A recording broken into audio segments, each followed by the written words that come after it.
Oh, comel ni. Oh, baik. Agak redah ni. Ya. Dia tengah subuh alik segar Mekah ni. Mekah mau.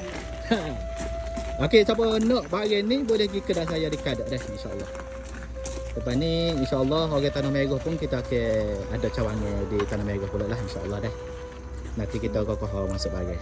Dia pokok lerek. Pokok lagi nak save pula dia ha? Ni Pada? sesuai dengan rumah comel-comel kan. Okey. Oh, ni comel lah. Pokok lagi. Nampak eksklusif. Oh, barang. Habis pengalaman berapa tahun dalam bidang landscape ni? 30 tahun dari bidang pertanian ni lah, nanya ni. 30 tahun maknanya duduk di Kelantan ataupun dah macam-macam negeri? Di Kuala Lumpur, di Sungai Buloh. Okey. Sekarang ni hamba tak pergi dah Kuala Lumpur. Buat sendiri dah? Buat sendiri duduk. Boleh jadi PT dia. Memandangkan umur sudah meningkat. Okey, alhamdulillah. Tak Boleh dah cakap tu. Mari kita boleh siapkan badan insya-Allah. Okey. No banyak dah no. Penuh dah no. Bagai. Alhamdulillah. Tak ada rakyat dah kasih tu dah. Gagal.